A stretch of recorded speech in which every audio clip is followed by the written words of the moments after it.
नमस्कार, आदाब, सत श्री अकाल। स्वागत है आप सभी का आपके अपने YouTube चैनल पर। अगर आप police constable, SSC, GD, RO या फिर उत्तर प्रदेश की किसी भी एग्जाम की तैयारी कर रहे हैं, अगर आपके एग्जाम में उत्तर प्रदेश स्पेशल से आता है क्वेश्चन, तो ये वीडियो आप सबके लिए बहुत ही हेल्पफुल होगा। इस वीडियो में हम यूपी स्पेशल के बारे में डिस्कस कर रहे हैं। इसके साथ साथ उससे जुड़ा स्टैटिक जीके क्या हो सकता है या फिर उससे जुड़ा करंट क्या हो सकता है, उन सारी चीज़ों को मिलाकर डिस्कस कर रहे हैं। तो ये क्लास आपके सिलेक्शन में बहुत ही इम्पोर्टेंट होगी। तो आज की क्लास में हम डिस्कस करेंगे उत्तर प्रदेश का प्राचीनतम इतिहास क्या था, जैसे आपका पूरा पाषाण काल में इसका क्या योगदान था, सैंतो सभ्यता में क्या योगदान था, कौन से स्थल मिले हैं, मगध में क्या योगदान था, जैन धर्म बौद्ध धर्म में यूपी का क्या स्थान था। इन सारे इंपॉर्टेंट पॉइंट को आज की क्लास में डिस्कस करेंगे। अगर आप चैनल में पहली बार आए हैं तो चैनल को सब्सक्राइब कर लीजिए, बेल आइकन को प्रेस कर लीजिएगा और आपकी इसको पीडीएफ आपको टेलीग्राम चैनल में मिल जाएगी, जिसकी लिंक मैंने आपको डिस्क्रिप्शन बॉक्स में डाल दी है। तो चलिए अपनी क्लास को स्टार्ट करते हैं एक मोटिवेशनल कोट के साथ। ना पूछ मेरी मंजिल कहाँ है, अभी तो सफर का इरादा है। न हारूंगी हौसला किसी और से नहीं, खुद से किया गया वादा है। हर हाल में हो सकता है एक बार में आप सफल ना हो, लेकिन लगातार मेहनत करनी है और रुकना नहीं है। कभी हो सकता है आपके टेस्ट में नंबर कम आएंगे, कभी ज़्यादा आएंगे, लेकिन अगर आपकी मंजिल है कि आपको रिजल्ट के पीडीएफ में अपना नाम देखना है, तो जब तक आपको नाम पूरा नहीं आ जाए रिजल्ट में, तब तक आपको लगातार मेहनत करनी है, अथक परिश्रम करना है। तो चलिए देखते हैं उत्तर प्रदेश। उत्तर प्रदेश को पहले क्या बोलते थे? प्राचीन काल में जो गंगा के मैदान में उत्तर प्रदेश का क्षेत्र स्थित था, प्राचीन टाइम में इसे क्या बोलते थे? मध्य देश के नाम से जानते थे, जिसे आज हम क्या कहते हैं? आधुनिक उत्तर प्रदेश कहते हैं। और जैसे आपका कुरु का क्षेत्र था, पंचाल का क्षेत्र था, काशी, कौशल, आपके 8 महाजनपद, जो 16 महाजनपद थे, 16 महाजनपद में से 8 महाजनपद आपके उत्तर प्रदेश में स्थित थे। इन 16 महाजनपद का उल्लेख इसमें, षोडश महाजनपद का उल्लेख एक आपके बौद्ध ग्रंथ है अंगुत्तर निकाय में इसका वर्णन मिलता है। जैसे आपके काशी हो गया, कौशल हो गया, सूरसेन, चेदी, वत्स, मल, 8 महाजनपद जो कि आपके मध्य प्रदेश के अंतर्गत आते थे। उस टाइम पे यूपी को क्या बोलते थे? मध्य देश के नाम से जानते थे। क्लियर हो गया? इसके अलावा यूपी आपकी उत्तर वैदिक संस्कृत का भी मुख्य केंद्र है। इसके अलावा यहाँ पे क्या हो, दिल्ली पटना के मध्य एक उपजाऊ हिस्सा था। तो इसका बहुत बड़ा उत्तर प्रदेश का इतिहास रहा है। सबसे पहले हम जानते हैं कि पूरा पाषाण काल का क्या साथ रहा है और हड़प्पा सभ्यता से कौन से साथ उत्तर प्रदेश से मिले, उन सब के बारे में डिस्कस करते हैं। सबसे पहली धातु जो मानव ने प्रयोग की थी, तांबा। तांबा धातु को मानव ने सबसे पहली बार प्रयोग किया था। हड़प्पा सभ्यता कैसी सभ्यता थी? हड़प्पा सभ्यता आपकी कांस्य युगीन सभ्यता थी, क्योंकि हड़प्पा सभ्यता में लोग कांसे का प्रयोग करने लगे थे। कांसा कैसे मिलाते हैं? तांबे में टिन में मिलाने पर जो धातु बनती है, उस धातु को हम क्या बोलते हैं? कांसा। हड़प्पा सभ्यता कांस्य युगीन सभ्यता थी। हड़प्पा सभ्यता का समाज कैसा था? मातृत्वात्मक समाज था। यहाँ से आपको क्या होता है? प्रत्येक घर से मातृ देवी की पूजा के साथ मिलते हैं, लेकिन हड़प्पा सभ्यता में आपको कहीं भी मंदिर का साथ नहीं मिलता। हड़प्पा सभ्यता की सड़कें ग्रिड पद्धति पर करती थी। यहाँ की जो जल निकासी व्यवस्था बहुत उत्तम थी। हड़प्पा सभ्यता आपकी एक प्रकार की नगरीय सभ्यता थी। अब यहाँ पे ताम प्रासादिक संस्कृत के साक्ष्य कहाँ पे मिलते हैं? मेरठ और सहारनपुर से क्या होते हैं? आपके ताम प्रासादिक बस्तियों के साक्ष्य मिलते हैं। ताम्रकांत संस्कृत के एक आलमगीरपुर, मेरठ में हिंडन नदी के तट पर, और बड़ागांव और हुलास, ये दोनों आपकी हड़प्पा सभ्यता के साक्ष्य होते हैं।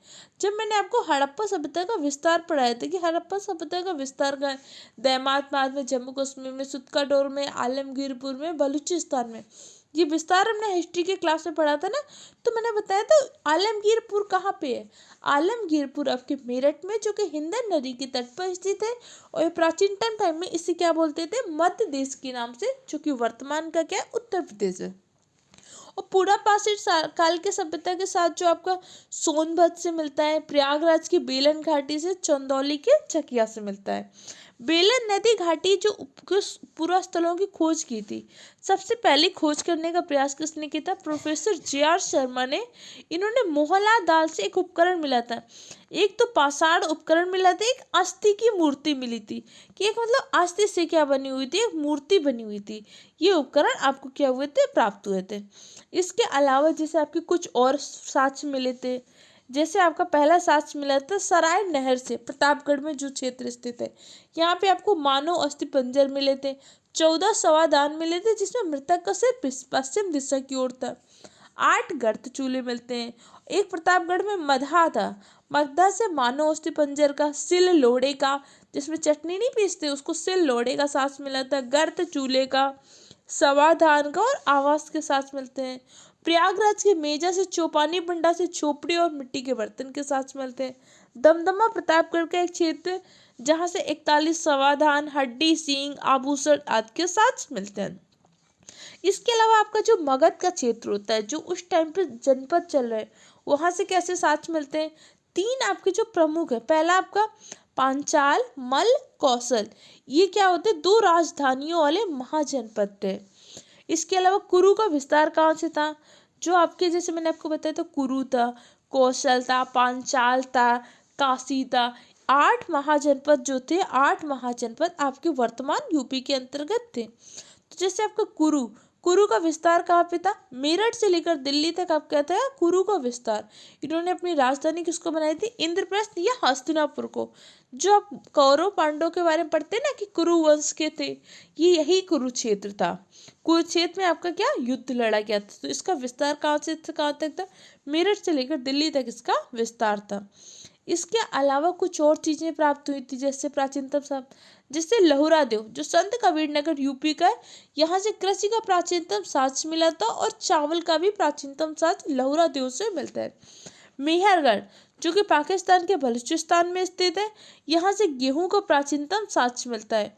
और जबकि सबसे ज्यादा प्राचीनतम साक्ष्य आपके कोल्डिया, इलाहाबाद के कोल्डिया से मिलता है, जहाँ पे चावल की भूसी के साक्ष्य मिलते हैं, जो कि किस नदी घाटी पे है? तो बेलन नदी घाटी के समीप था। इलाहाबाद की कोल्डिया से चावल की भूसी मिलती है और चावल के प्राचीनतम साक्ष्य मिलते हैं। क्लियर हो क्या? अब आलमगीरपुर, जब मैंने आपको हड़प्पा सभ्यता पढ़ाया था तो मैंने कहा था हड़प्पा सभ्यता क्या है? उसका पूर्वी जो बिंदु आलमगीरपुर था, जो कि हिंडन नदी के तट पर स्थित था। यहाँ से एक तो हड़प्पा काल की कुछ वस्तुएं प्राप्त हुई, दूसरा यहाँ से कपास उपजाने का श्राद्ध। हड़प्पा वासियों को कपास उगाने का पता था, इसलिए इनको क्या बोला गया था? सिंडन बोला गया था, कि सिंडन वासी बोला गया था, क्योंकि इन्हें कपास उगाने का साक्ष्य प्राप्त हो। और कपास का व्यापार भी करते थे, हड़प्पा सभ्यता के लोग करते थे। क्लियर हो गया? 16 महाजनपद में 8 महाजनपद थे। जैसे आपका कौन कौन सा था? आपका पांचाल था, ठीक है, आपका काशी था, कौशल था, सूरसेन था, चेदी था, वत्स था, मल्ल था, कुरु। ये 8 महाजनपद जो कि उत्तर प्रदेश से संबंधित थे।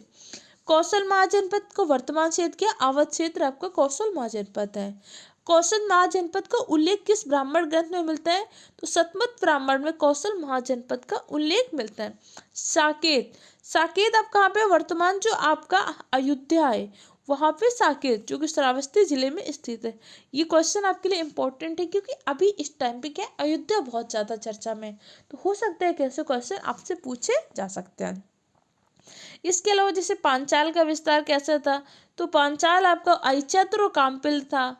बदायूं, बरेली, फर्रुखाबाद का जो क्षेत्र होता है। मल आपका देवरिया, गोरखपुर का क्षेत्र था। कुशीनगर, पावा और पटनौरा का क्षेत्र था। वत्स आपके प्रयागराज के समीप था। और जो आपने एंशियंट हिस्ट्री की क्लासेस पढ़ी थी वहाँ पे हमने सारी चीज़ों को डिस्कस कर चुके हैं, तो बस यहाँ पे आपको शॉर्ट में रिवाइज कर लेना है। चलिए आगे देख लेते हैं। आगे जैसे बुद्ध से जन्म, बुद्ध का जन्म कब हुआ? तो ज्ञान प्राप्ति, महाप्रवाह, तीनों एक ही दिन हुए थे, वैशाख पूर्णिमा को। इसीलिए हम वैशाख पूर्णिमा को बौद्ध पूर्णिमा के नाम से भी जानते हैं।